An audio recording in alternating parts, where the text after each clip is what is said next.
Welcome to the Market Engage Thrive podcast, where we help you navigate the online marketing and entrepreneurial jungle. If you love marketing, automation, and all things productivity, you're going to like it here. And now, here is your host, Sam Piccarello.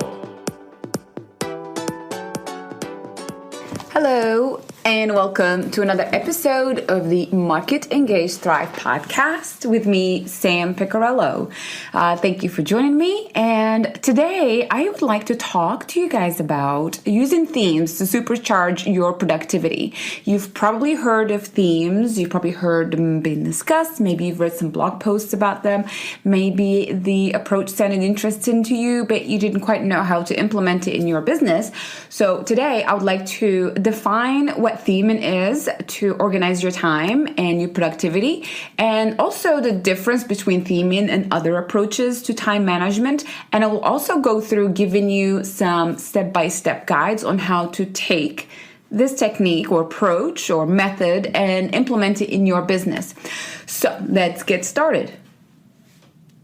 I love productivity hacks. I will search high and low, do whatever, read everything there is about productivity because I am more focused on being efficient with my time.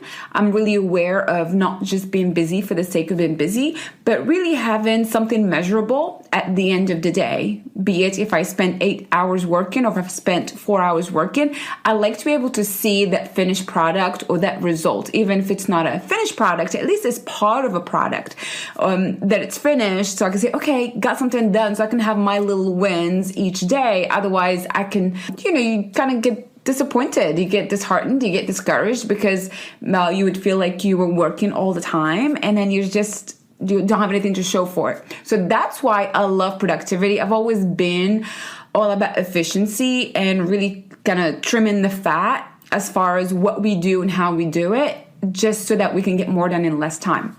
So in fact, becoming more efficient, getting more done, and completing projects is what will move the needle in your business. That's what will help you accomplish your goal or your goals, depends on what you have going on right now. And, as I said, getting something done and checking it off your list at the end of the day, it feels great. It feels really awesome. And I want that for everybody.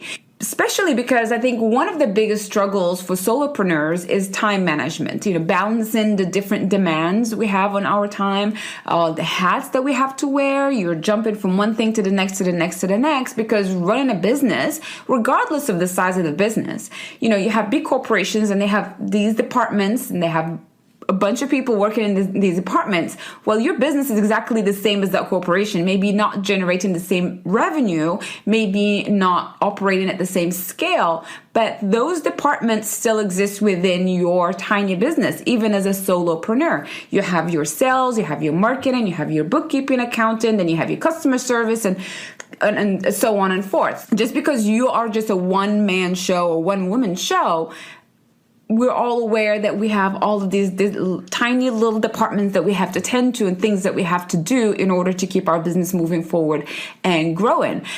So this applies to you regardless if you're running a product-based business or if you're running a service-based business or if you have a team or if you're a coach, a consultant. It really doesn't matter what you do, because being in business still involves all those little different departments. We just happen to be one person who is supposed to manage all of them. And that's where a lot of overwhelm comes into play for solopreneurs, because there's just so much that needs to be done that sometimes we end up getting trapped in the busy work and not really doing the work that will grow our business.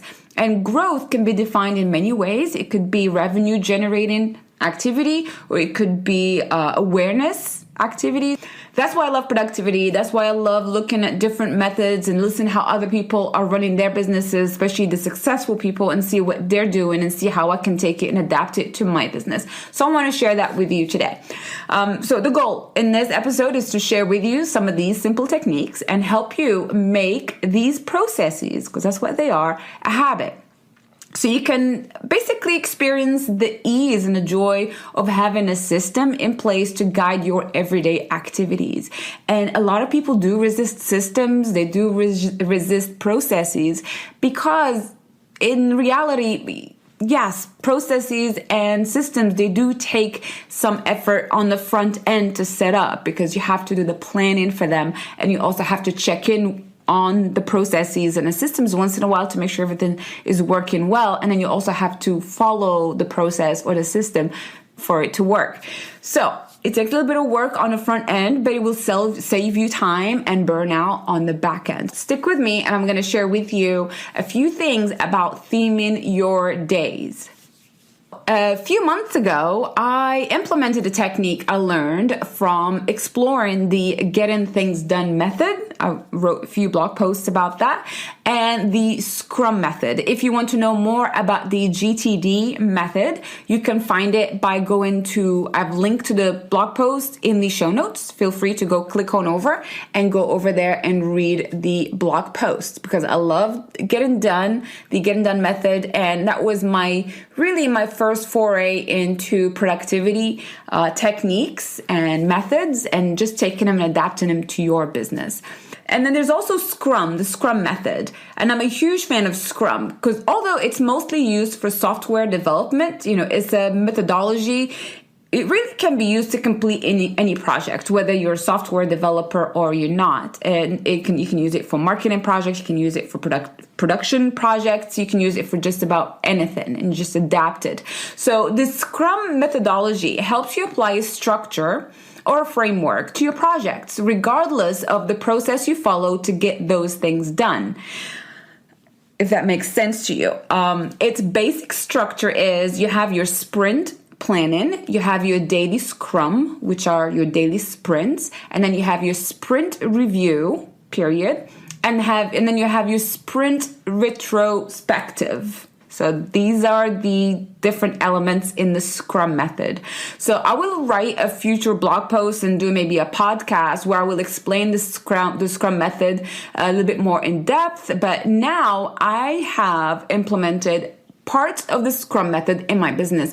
And that's what I want to focus on today.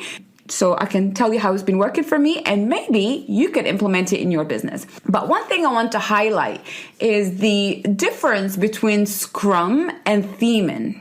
Right? The difference between Scrum and theming is instead of sprinting on a single project for an entire week or month or months, a la Scrum method, because that's how it works. Scrum focuses on one project, and that's why I said it was initially used by software developers, because developing the software, that's one project, and that has lots of little projects amongst it. But as a business owner, it's really hard to, cast everything aside and just focus on the one project because you still have to make money. So you still have all the day-to-day activities that you have to do.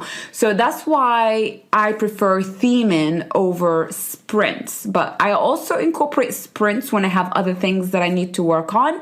But I can go into that later on in a future episode or a blog post. But now I just want to talk to you about the difference between the Scrum and theming approach. The sprint, as I said, is that it focuses on a single project for an entire week or a month or 2 months or 3 months. That's the Scrum method. Theming, it helps you sprint on a single theme during any given day. So it's the same thing. It's the same but different. So theming, it will set you up to sprint on a single theme during any given workday. Why is theming good? Theming your days, when properly implemented, it actually stops you from context switching. Not sure if you've heard of this, but you might ask me, what's context switching? So context switching is, I'm going to give you an example. Let's say I was outlining this podcast episode for you, or maybe the blog post. And as I'm doing my outlining, my writing, my brainstorming, I get an email notification. I head over to my email. I read an email from someone who maybe they want to schedule a time to speak with me, but they did not go to my online calendar. They just reached out to me. So I will read the email. I will go over to my calendar, probably look at my schedule, pick a few times, and then email them back and let them know, hey, I have these times available if you want to talk. Then respond to them, and then head back to what I was doing, my writing, my brainstorming, my outlining. That's context switching, because I went from doing one type of activity and I started doing a whole bunch of different things. So I sort of interrupted myself, and then I have to go back to it. Basically, moving between activities and losing that time and the momentum and then the focus, it's where we lose a lot of time during the day. And I think I read somewhere that really, because we, as a small business owner, we jump from activity to activity, that we could actually end up losing as much as 20 to 30% of our productive time during the day, just because it takes that much time to refocus. And I'm not sure if that's ever happened to you. Maybe you're writing or you're listening to something or you're troubleshooting something, somebody talks to you and then you get irritated, but you answer them anyway. And then it takes you a few minutes to kind of refocus and trying to figure out, what was I doing here? Where was I? What was I thinking? For you to finish that task. So that is basically context switching. If you don't implement theming in your day-to-day schedule, it is important to at least, if you don't take any advice from this, is at least to limit distractions and only focus on doing one type of activity at a time, even if you don't use theming. So if you're going to sit down and write, just sit down and write and turn everything off and make sure your phone is on silent and so that nobody bothers you. So that's context switching. So as I get back to writing this and doing an outline for this podcast and the blog post to follow, I feel the effects of context switching is that it will take me a few minutes to regain my train of thought and get back in the creative flow and maybe even recall the point or points I was trying to make as I interrupted myself by going over to check my email. That's what context switching is all about. It's moving between activities and then losing the time, the momentum, and really the focus of what you were working on so that you can just jump over and take care of something else.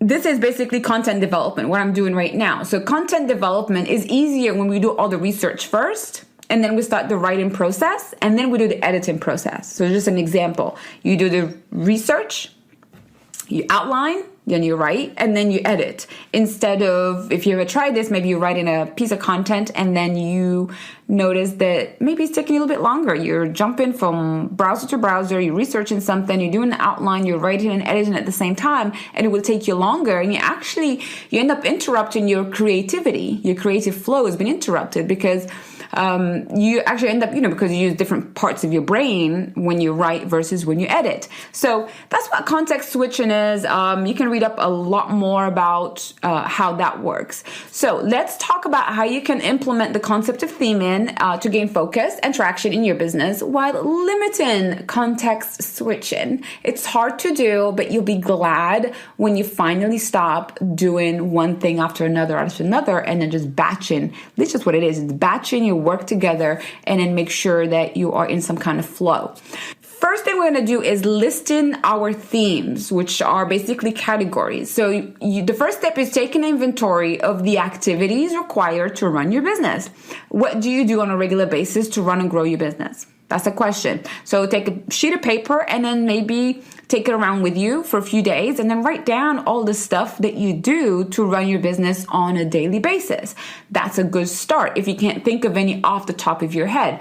So an example may be writing blog posts, recording podcasts like I'm doing right now, writing and scheduling emails to my list, maybe outreach, webinars and workshops, social media, video, client calls, planning. There are so many different themes, so many different categories that we have that we could literally fill our time with. So imagine if your typical day is a hodgepodge of all of these things. You're going from writing to maybe talking to clients to maybe answering some emails to maybe shooting a video to doing some planning. You're never quite getting momentum with anything. So that's why theming is awesome. So the first step is to create a list of all the categories, all the different types of activities that you do in your business. That's the first thing. And the example I'm going to give you here is just to get you started, and then you can obviously customize it, because what works for me may not work for you. So it's up to you to customize and make it your own, right? So we're going to pick 4 or 5 reoccurring themes that make up your daily business activities for that week. it can vary from week to week. We don't have to do the same thing every day for the rest of the year. But for just that 1 week, we're going to take 4 or 5 recurring themes that make up your daily business activities. And then what we're going to do, now that you have your themes, you're going to start by creating your schedule. So as I give you the examples, we have like blog post writing, you have recording, you have client calls, you have emails, you have webinars and workshops, social media, and so on. We're going to take those 4 or 5, and then we're going to take out a calendar. We're going to schedule, because none of this works unless we schedule it and set the time aside to do it. So I'm going to give you an example here. You have Mondays, for example. Monday's theme could be developing, researching, and writing content. That's the theme for Monday. That's all you're going to do on the Monday is to work on content. For that week or that month, it depends on how much content you need and what's your publishing schedule, if you have to send emails and so on. And then we could have Tuesday, it could be recording the podcast. That's all I'm going to do on Tuesday is just record a podcast. Maybe Wednesday, it could be developing or delivering workshop content. It just depends. Maybe I could have Thursday would be just client calls. Current clients, I only talk to them on Thursdays. And then you could have prospective clients. I could block off my time so I only talk to them on Fridays. So that way I'm just focused on one specific set of tasks and one theme for that day. Theming works for a number of reasons, and it will completely revolutionize the way you approach your work and weekly planning. One of the benefits is that you will have laser focus and really purpose and mission each day, because you no longer have to deal with, oh, what am I working on today? Or, oh my gosh, I have so many things, or my to-do list is humongous that I'd just rather go to Starbucks and, kind of browse Facebook, because that happens sometimes. Or one of the second advantages really and benefits is that you actually save mental energy by switching from task to task, from the different types of tasks, and actually you save time, and then you save mental energy, because you don't have to keep kind of jolting yourself and refocusing, because you're just going to get yourself in that flow, and then you keep doing that activity for whatever block of time you've set aside that day. And this is especially true for writing. And I don't know about you, but for me, I put off writing on a regular basis. I always put it off, but when I finally sit down, make sure everything around me is quiet, no distractions, just get to writing. I can just keep writing for hours and hours on end. And you only get better at writing if you write. I've been told that many, many, many times, and I finally actually found out that it was true. So those are really those are the two main benefits for theming your days. And it's the first step to planning your work. It's not a way to just plan a bunch of projects and fill your calendar and then not do the work. Is that, theming works if you do the work, but it is just a way for you to streamline your activities, and also to streamline and actually optimize your energy, your mental energy, and get you in a state of flow and momentum. It's, for example, if you're doing videos, if you're a female, even if you're a male, you have to set up the lights, and you have to have the right backgrounds, and make sure you're dressed appropriately, and make sure the hair is done. If you're a girl, you need makeup. And who wants to do that, every other day? You can just do it all in one day. If you're recording video for your course, for example, or for your website, you can just do all your videos in one day. That's the theme for the day. It's recorded. You're already dressed up, dolled up. The lights are already out, and everything is set up. Might as well just get it done. So that's what theming is, and it's just another way for you to do things better and faster. And the other way that actually helps you is that it helps you set a tone, or the tone for your day, by getting yourself in the zone. So I'll use writing as an example. Is if you are prepared to write, you're going to get yourself in the writing zone. As I said, you make sure, you bring yourself a cup of coffee, you make sure everything's quiet. Maybe you put some classical music on. You just kind of set the pace, you set the environment, and you also get yourself in the zone for writing, for example. So once you get in that zone, it's actually easier to get into a state of flow and just stay in that state of flow. So that way you don't really feel like you're forcing yourself to do anything. And it's easier actually to stay because you've primed yourself before you started today. You already knew what you're going to be doing. Oh, today I'm going to be writing. That's what I'm going to do. So that's what theming is. That's how you implement it in your business. But you're probably wondering, what about the everyday stuff that I have to do? Like, I can't just stop everything and then focus on the day's theme.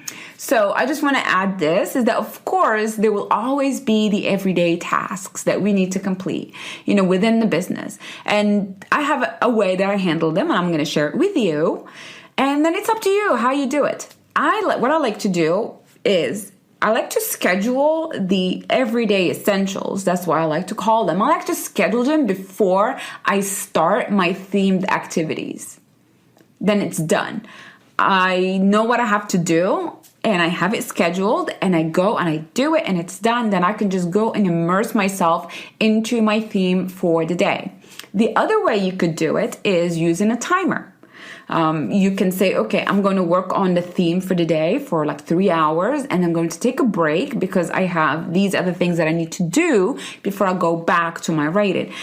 It's not ideal because you're still interrupting your flow, but it's okay. You do what you have to do. It's not perfect. But when you do that, it's good to use a timer. The timer will help you stay on track and kind of get more done, and it will hold you really accountable because say, okay, I'm going to set an hour and a half aside today to do the essentials in my business.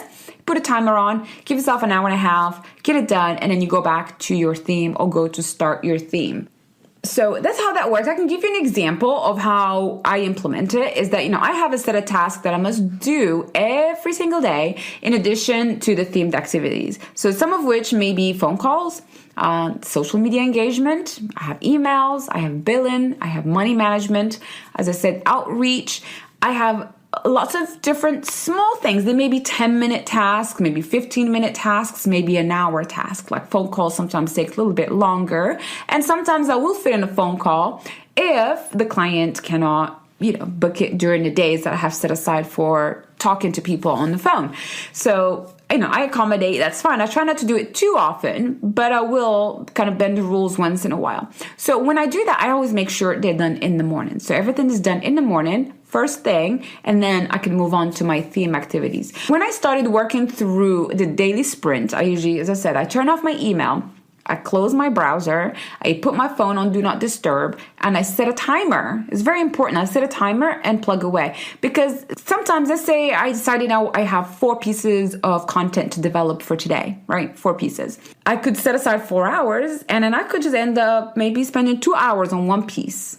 Maybe, because, sometimes we procrastinate. Sometimes we, just keep going, just drag things out just for the sake of dragging them out because we're uncertain or we don't want to make a decision yet. So that's why I still like to use a timer, even though I'm working on my themed activities, to make sure that I am on track and I'm not wasting time.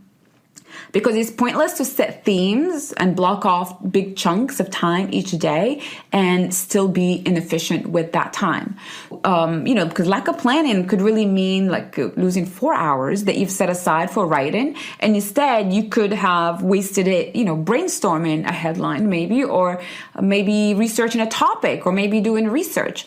So that's why I prefer to still use a timer. And to keep me honest, the timer is every 45 minutes. So that way I check myself and make sure I am on track to do what I've said I would do during that block of time. Another element of the theming, and this is regardless of what you do, whatever method that you use to manage your time, is planning. You must pre-plan your activities, regardless of what method you use. Reserve a few hours each week to plan what you will do for the upcoming week. For example, if you're writing blog posts, it will help if you pick your topics on your planning day. That would help. So that way, when you are in your writing block, you don't have to brainstorm. You can just go write. So on your planning day, and I have that on Sundays. That's my planning day. That's when I pick my topics. That's when I do a little research on each topic if I need to. That's when I could even go as far as maybe do a little bit of outlining. So that way I have a little bit of prep, so I'm not starting from scratch. So usually Sunday afternoons, that's when I like to plan. Usually Sunday evenings, that's when I definitely plan and have my schedule set for the week. So that way I don't wake up in the mornings on Mondays and, sit on my desk and then wonder, what am I going to do today? I don't know. Or let me check. So I always know what I need to do and when it needs to be done by. Are you ready to implement? How does this sound? Do let me know if that sounds like something that would that helps you, that you would like to implement. So I could do just a quick recap. So we talked about theming.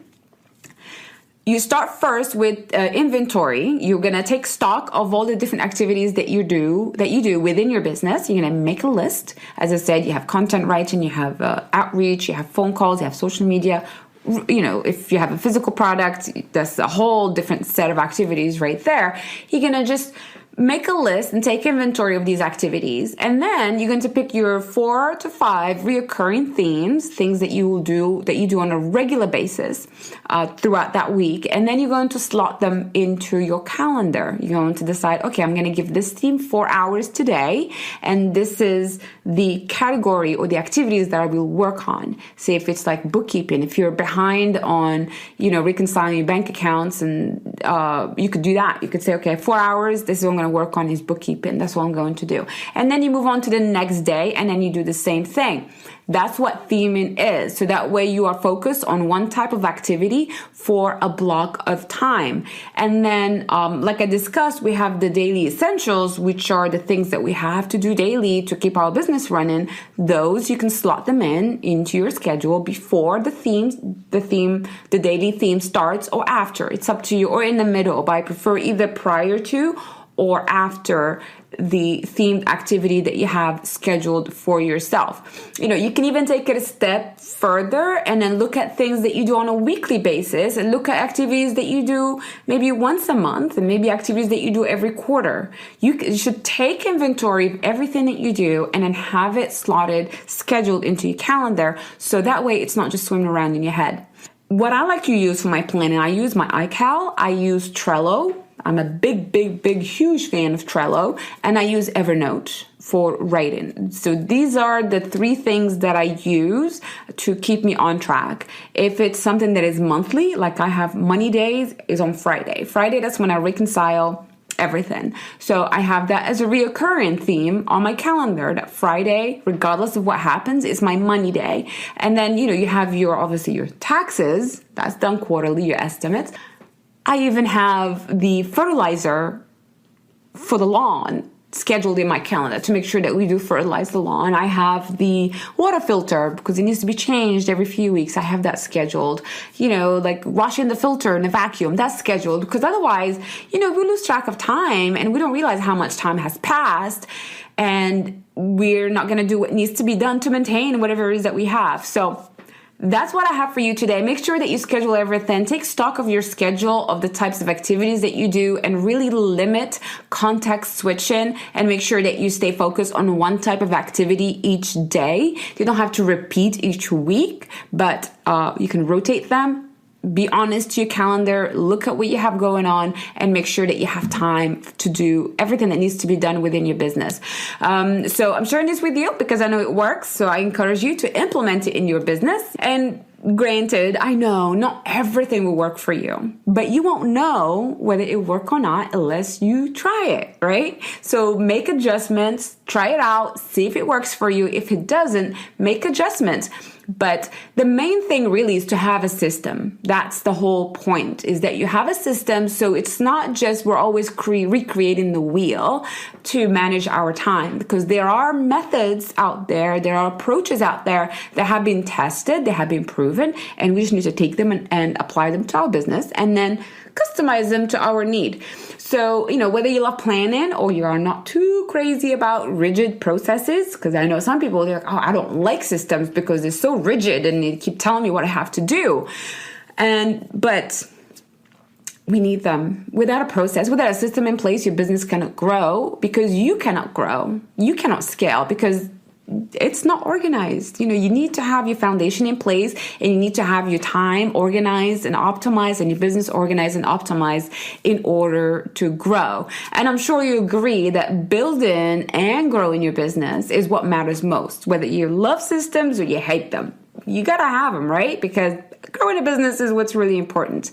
That might mean adapting systems and processes that may not be that much fun at first, but you will quickly fall in love with them. And really, you're going to get a lot of clarity and actually peace and momentum out of having smart processes in place that help you manage your time. You don't see results straight away, but whenever you're adapting or you're adding a new system to your business, give it a few weeks and see how it works before you can decide whether you want to customize it to your needs or you want to ditch it because it's not working. But you need to have something, because we can't just, wake up and what do I feel like doing today? Because as fun as that can be, it's actually not the way to go, because we need to have focused. So I hope you enjoyed this episode. If you have any questions, feel free to send me an email, go over to my website and drop me a note. I hope you take this and go implement it in your business. Do let me know if that works for you. And I would love to know how you've taken this and maybe customized it to your business and your personal working style. So do let me know. I appreciate being here. The next episode, we're going to be talking about content strategy. That'll be episode number 3. We'll be talking about how to create a content strategy in your business. What to write, when to write it, and really the foundational questions that you need to ask yourself before you start creating content. So I hope you'll join me then. Thank you for spending time with me today. I appreciate you. And goodbye.